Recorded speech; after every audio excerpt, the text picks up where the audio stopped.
1913 में की थी। परमाणु होते हैं उनका योग हमारा क्या कहलाता है? अणुभार कहलाता है। नहीं दिखता, मतलब आंखों में सूखा पड़ जाता है।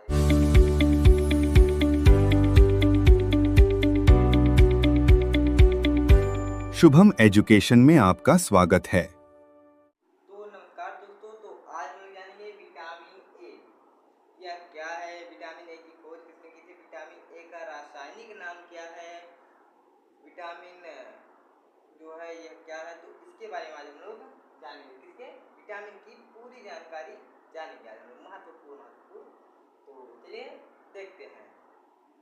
तो देखिए, विटामिन ए की खोज जो है फंक ने की थी, और किस सन में? 1913 में। विटामिन की खोज फंक ने 1913 में की थी।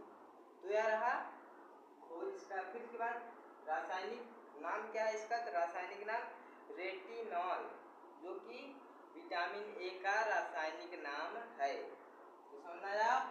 फिर उसके बाद विटामिन ए जो है यह वसा में घुलनशील होता है।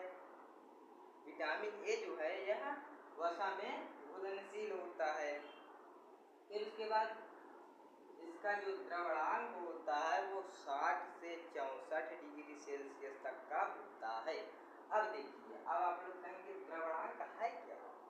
हमें समझ में नहीं आ रहा है। तो अब चलिए देखते हैं द्रवणांक क्या है। देखिए, द्रवणांक क्या है? देखिए, जिस तापमान पर ठोस यानी सॉलिड जब द्रव में बदलता है तो वह क्या कहलाता है? द्रवणांक कहलाता है। अब समझिए, जैसे एक उदाहरण ले लेते हैं। जैसे कोई ठोस यानी जैसे बर्फ है, वह कितने डिग्री सेल्सियस पर? 0 डिग्री सेल्सियस पर है। अब वह जब पिघलेगा तो भी 0 डिग्री सेल्सियस पर ही पानी बन जाएगा। वही बर्फ 0 डिग्री सेल्सियस पर ही पानी बन जाएगा। तो वैसे ही क्या है? द्रवणांक है, जो कि इसका जो द्रवणांक है यह 60 से 64 डिग्री सेल्सियस है। क्या समझना है? द्रवणांक क्या है? फिर उसके बाद जो विटामिन ए का अणुभार है यह क्या है, यानी ये कितना है? देखिए, जो विटामिन ए का अणुभार है तो यह 286.46 है। इसका विटामिन ए का अणुभार। अब आप लोगों ने अणुभार क्या है हमको समझ में नहीं आ रहा है। तो देखिए, अणुभार जो है,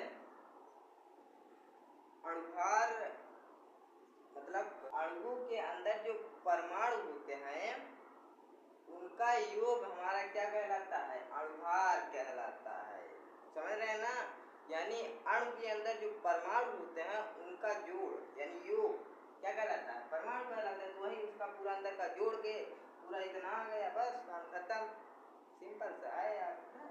तो देखिए यार, फिर उसके बाद जो विटामिन ए का स्रोत है वो क्या है? तो देखिए, जो विटामिन ए का स्रोत है वह पौधों से प्राप्त जो बीटा कैरोटीन है वह मुख्य इसका स्रोत है।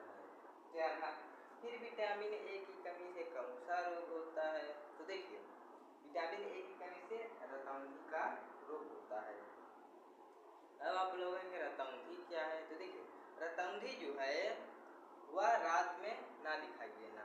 रतौंधी मतलब रात में उसको नहीं दिखता है, मतलब आंखों में सूखा पड़ जाता है। समझ रहे ना?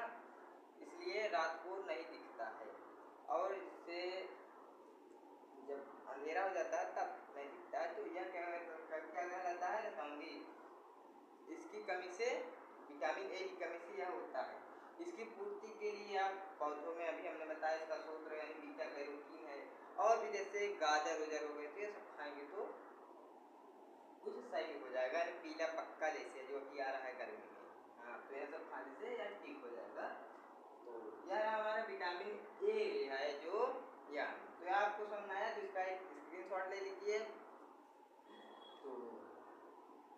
तो चलिए हम लोग अगले पार्ट में विटामिन बी के बारे में जानेंगे। तो आज के लिए बस इतना ही। तो नमस्कार, धन्यवाद।